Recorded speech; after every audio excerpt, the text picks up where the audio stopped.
No início do século XII, as populações maias estavam misteriosamente abandonando e destruindo as suas cidades, ao mesmo tempo em que hordas migratórias chegavam nas regiões mais centrais da Mesoamérica, passando a erguer suas próprias cidades. E nas regiões andinas da América do Sul, a cultura Wari formava um extenso império, interligado por um sistema de caminhos que, mais tarde, seria herdado pelos Incas, mas que no século XII encontrava na cidade de Wari a sua capital e em Tiahuanaco, uma de suas cidades principais. Nessa época, os polinésios saídos da Nova Guiné milênios antes já haviam alcançado as ilhas do Pacífico Oriental, mas ainda não tinham atingido nem a Ilha de Páscoa e nem o Havaí.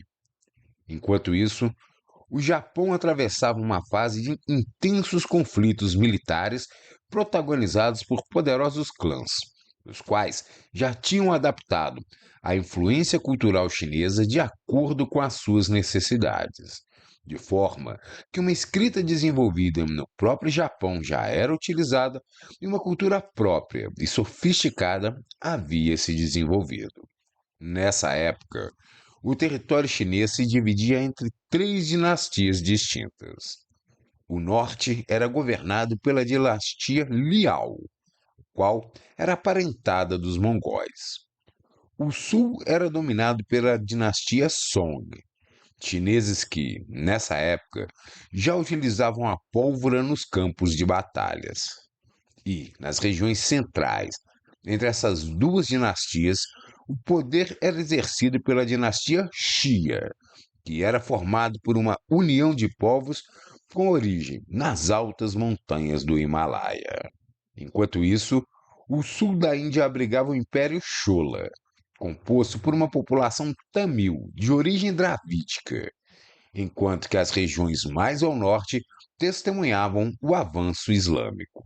E no Oriente Médio, cristãos católicos da Europa Ocidental, em conjunto com os cristãos ortodoxos do Império Bizantino, ainda celebravam a retomada da cidade sagrada de Jerusalém e a expulsão dos turcos seljúcidas, naquela que ficou conhecido como a Primeira Cruzada Cristã. Olá, eu sou o Ângelo Henrique Simões e você está no canal da Saga Humana. Se você é novo por aqui, seja bem-vindo. E se você gostar do vídeo, então se inscreva no canal. E se você já é inscrito, você também pode se tornar um membro do canal. Como membro, você palpita na escolha dos temas dos próximos vídeos, tem acesso a benefícios exclusivos, abre as portas para que o conhecimento chegue até você e apoia a produção de conteúdos daqui do canal. E se você gostar desse vídeo, saiba que tem mais conteúdos como esse no meu livro, A Saga Humana, cuja leitura amplia e complementa o conteúdo dos vídeos que você assiste aqui no canal. Mas, sem perda de tempo, vamos logo pro vídeo da semana e, enquanto rola a vinheta, já sabe, né? Já vai deixando o seu like, porque eu garanto que vai valer a pena.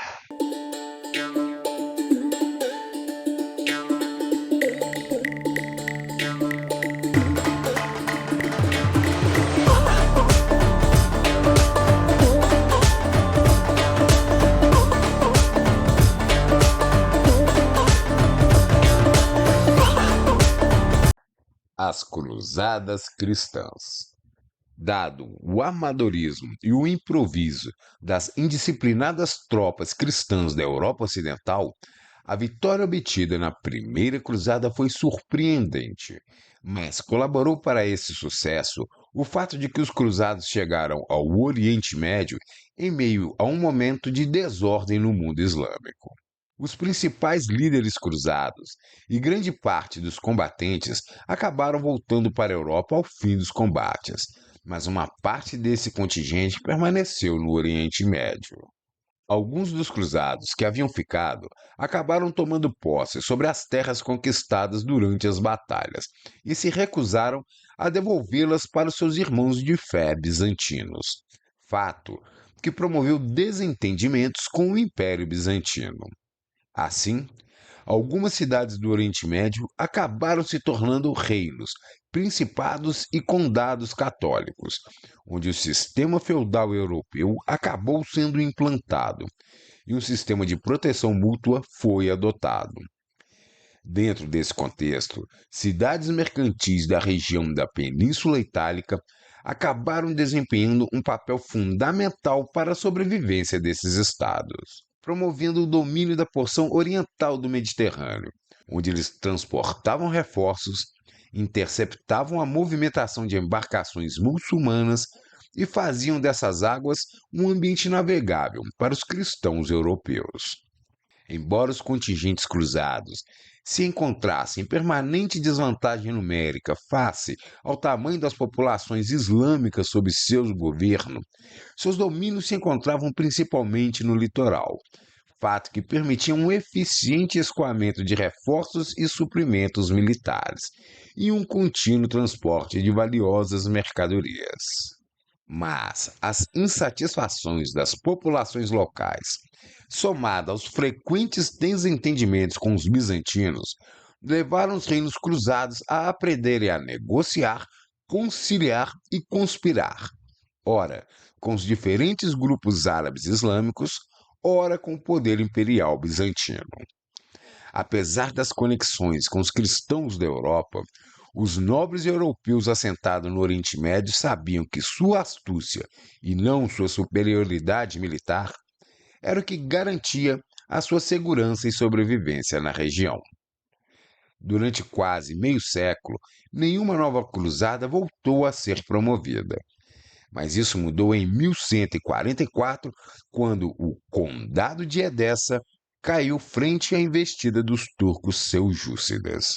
Dessa vez, a Segunda Cruzada foi liderada por reis, entre eles Luís VII da França e Conrado III do Sacro Império Romano. E na frente ocidental, contingentes saídos da Inglaterra e da região de Flandres avançaram sobre a Península Ibérica, a fim de expulsar os árabes islâmicos que há séculos dominavam a região. Na frente oriental, a Segunda Cruzada acabou fracassando, em virtude de desentendimentos entre seus líderes, Luís VII da França e Conrado III do Sacro Império. Mas a conquista de Lisboa na Península Ibérica, que até então estava sob domínio muçulmano, foi o resultado positivo dessa cruzada. O caminho para a formação dos reinos de Espanha e Portugal começava a ser pavimentado.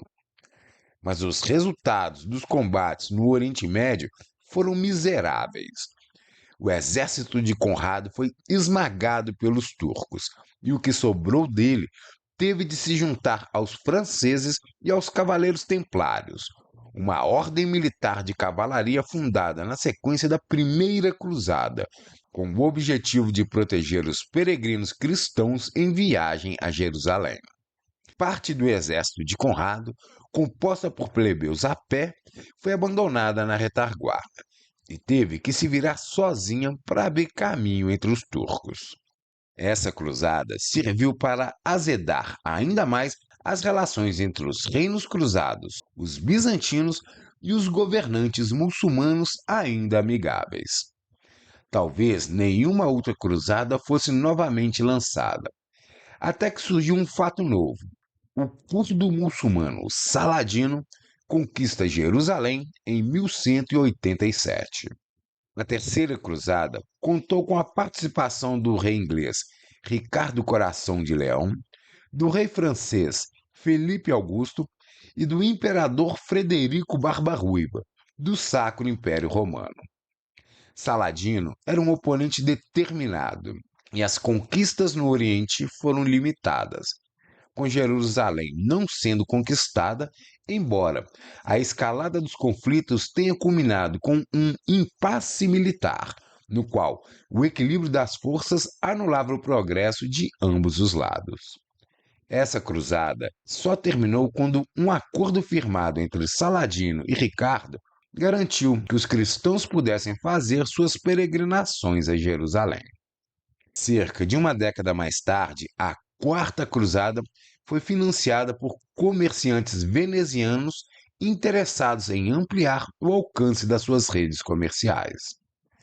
Durante essa cruzada, o duque Henrique Dandolo, de Veneza, liderou os cristãos nos saques às cidades de Zara e Constantinopla, o qual fora incentivado por grupos de nobres bizantinos envolvidos com questões de sucessão ao trono do império. Como resultado, o abismo entre as cristandades ocidental e oriental se estabeleceu em caráter definitivo.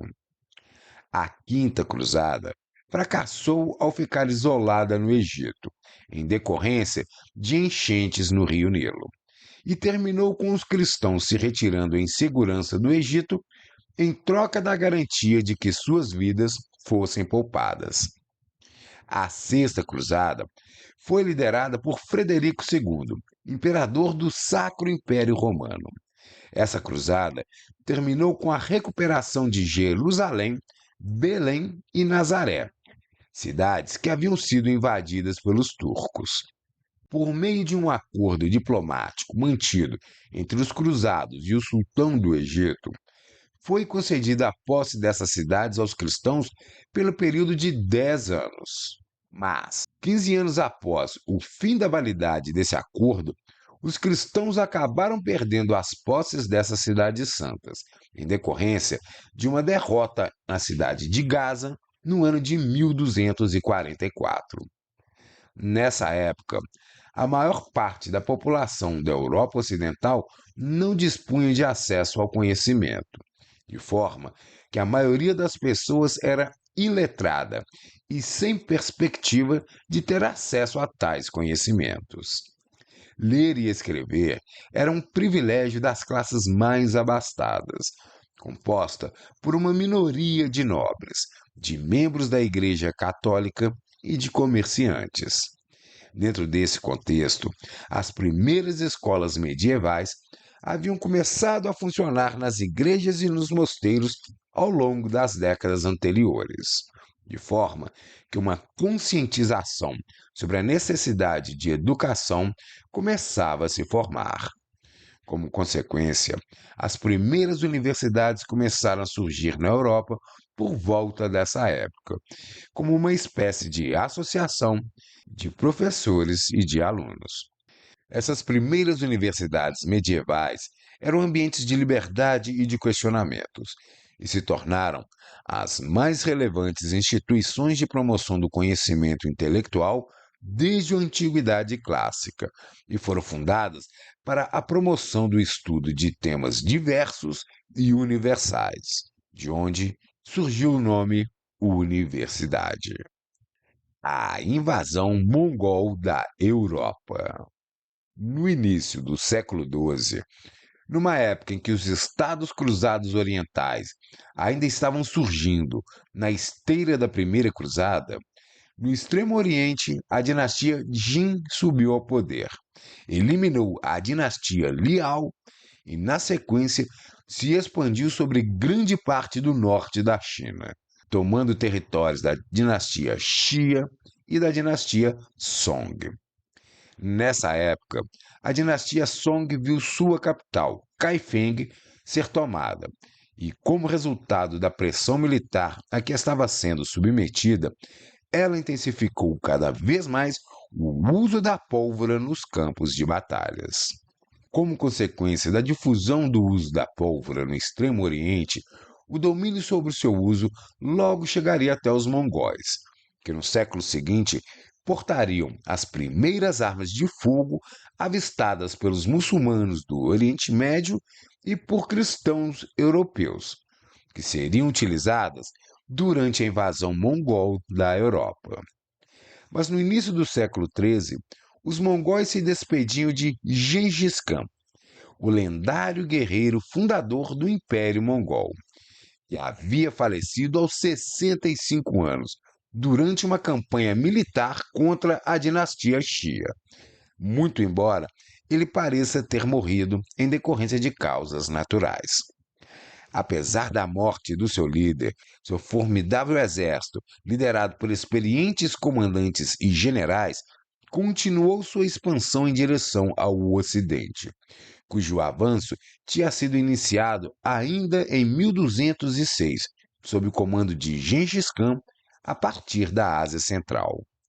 Partindo das regiões ao redor do Lago Baikal, o exército mongol avançou em direção ao ocidente da Ásia, devastando tudo pelo caminho. Dominou a Manchúria, o norte da China e avançou sobre regiões sob domínio do Império Bizantino. Em 1241, entre a Sexta e a Sétima Cruzadas, os mongóis alcançaram territórios onde hoje se encontram os limites da Romênia, Hungria, Eslováquia e Polônia, bem no centro do continente europeu. Os planos mongóis consistiam em continuar o avanço em direção ao Ocidente e conquistar toda a Europa. Em 9 de abril daquele ano, na região da Polônia, os mongóis não só derrotaram os exércitos teuto-poloneses, como também abateram seu comandante, Henrique II. No dia seguinte, derrotaram o exército do rei Belá, da Hungria. A porta de entrada para a Europa estava aberta. O próximo passo nesse sentido seria conduzir uma investida em direção ao Ocidente, cuja frente se estenderia de norte ao sul da Europa, com o objetivo de conquistar desde o Sacro Império Romano-Germânico até o norte da Península Itálica. Uma invasão em direção ao centro da Europa era iminente. Enquanto os generais mongóis estavam discutindo os detalhes dos planos de invasão sobre Viena, Áustria e os estados germânicos, mensageiros mongóis aflitos entregaram uma mensagem a Batu-Khan, neto de Gengis Khan e comandante na Europa daquele poderoso exército. A mensagem entregue causou consternação entre os generais e alvoroço nas tropas, que foram rapidamente mobilizadas e reunidas. Uma partida e o avanço foram imediatos, mas em sentido contrário ao esperado. Eles marcharam de volta para o Oriente, em cima da mesma trilha de onde tinham vindo. Odogai, o imperador mongol, havia falecido, e os comandantes espalhados por todos os cantos do mundo estavam sendo convocados de volta ao coração do Império Mongol para elegerem um novo líder. No caminho de volta, eles ainda devastaram regiões. Hoje se encontram Croácia, Sérvia e Bulgária. Salvos daquilo que muitos historiadores acreditam que seria uma completa conquista da Europa e, portanto, uma consequente e profunda mudança nos rumos da história, os europeus puderam voltar sua atenção para as questões de rotina. E assim teve início a Sétima Cruzada. Ela foi comandada pelo rei Luís IX da França e tinha como missão novamente reconquistar Jerusalém, que mais uma vez havia sido tomada pelos turcos. Luís IX chegou perto de conseguir a vitória, mas acabou sendo derrotado em virtude da imprudência do seu irmão. Como resultado, Luís IX acabou prisioneiro e os cristãos tiveram de pagar um pesado resgate pela sua libertação. O resultado positivo dessa cruzada foi a recuperação dos territórios insulares do Mediterrâneo, que aconteceu muito mais em função da invasão prévia que os mongóis haviam promovido na região. O surgimento do Império Inca. Por volta de 1200, numa época em que Gengis Khan ainda começava a reunir as tribos mongóis sob sua liderança, na distante América do Sul, a cultura Wari desaparecia das regiões andinas e seu império definhava. Por volta de 1250, nessas mesmas regiões andinas, o Império Inca começou a se formar. O Império Inca foi um estado resultante de uma longa sucessão de civilizações andinas que surgiram e desapareceram ao longo dos milênios anteriores, cujas mais remotas origens retroagem à época de 3000 AEC, quando a civilização Caral, a primeira civilização do continente americano, começou a surgir na região. A sede da administração do Império Inca ficava em Cusco, atual território do Peru, próximo à região do Lago Titicaca. A localização da capital nas regiões mais centrais do território Inca facilitava a administração do extenso império, o qual fazia uso de um sistema de mensageiros que cruzavam longas distâncias a pé enquanto vencia as trilhas e os caminhos nas elevadas altitudes andinas, consumindo folhas de coca, o que garantia a energia necessária para que esses habilidosos corredores conseguissem completar exaustivas jornadas. O Império Inca incorporava diversas populações, que falavam mais de 700 línguas diferentes, sendo a Quíchua a mais falada. Com o passar do tempo, o Estado Inca incorporaria uma população de cerca de 10 milhões de habitantes, mas mantinha um controle sobre toda a administração de sua produção agrícola e manufatureira, por meio de um enorme e hierarquizado contingente de funcionários. Os incas dominavam as propriedades medicinais das plantas, apreciavam a música e eram muito religiosos. Eles adoravam o sol e a lua como entidades divinas, às quais dirigiam suas súplicas e pedidos de bênçãos. Os sumos sacerdotes viviam uma vida reclusa e monástica e profetizavam utilizando uma bebida fermentada, feita à base de uma planta que possuía propriedades que criavam alterações na consciência e levavam a um estado xamânico de êxtase. Apesar de todo esse desenvolvimento, os incas não chegaram a desenvolver um sistema de escrita propriamente dito, mas no seu lugar desenvolveram os quipos, um criativo instrumento usado para o registro de informações numéricas e contábeis. Esses artefatos têxteis registravam tudo o que era importante para o império, o que incluía uma grande quantidade de informações que ficavam registradas nos fios, onde cada detalhe dos nós e cada cor utilizada incorporavam diferentes significados.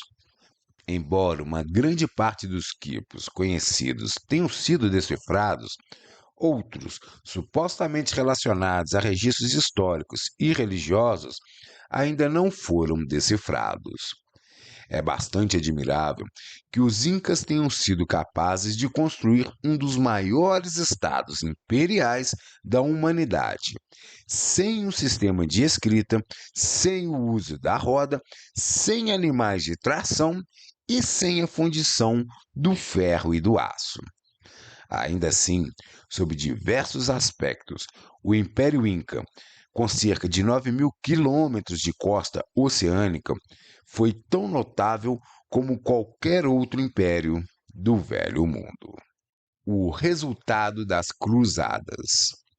No início do século XIII, numa época na qual as populações das regiões andinas testemunhavam o desaparecimento da cultura Wari e a ascensão dos Incas, as isoladas ilhas das regiões mais remotas do imenso Oceano Pacífico testemunhavam hábeis navegadores polinésios, orientando-se exclusivamente pelas estrelas, alcançarem as distantes ilhas de Rapa Nui e do Havaí, onde eles puseram os pés pela primeira vez em algum momento próximo a 1200. Algumas décadas mais tarde, quando a primeira geração de habitantes dessas ilhas já devia ter desaparecido, o Oriente Médio assistia ao lançamento da Oitava Cruzada Cristã.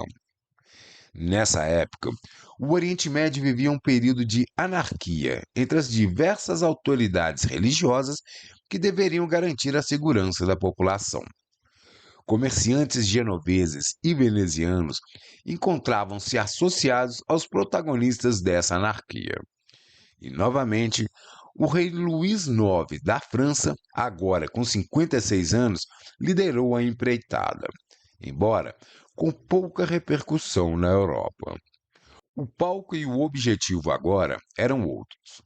O alvo seria a cidade de Túnez, outrora chamada de Cartago, no norte da África, e a missão era converter o emir dessa cidade ao cristianismo.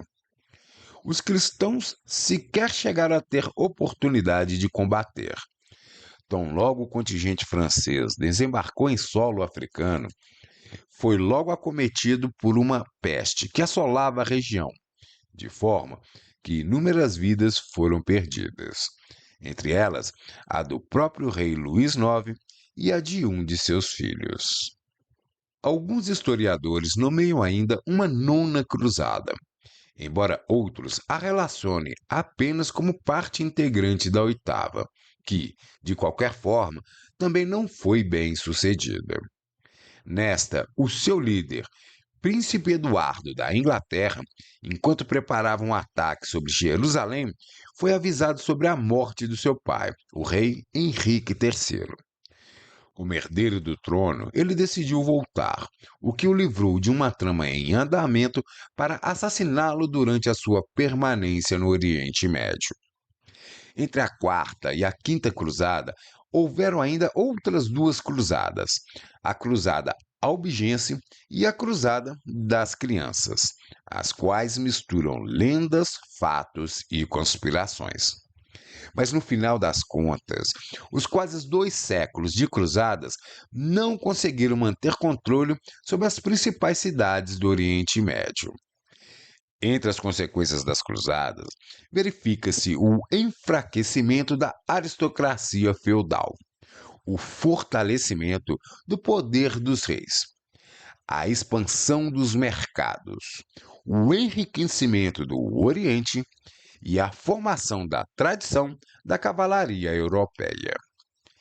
Outra consequência associada à passagem da horda mongol foi a introdução de profundas alterações no mapa da região.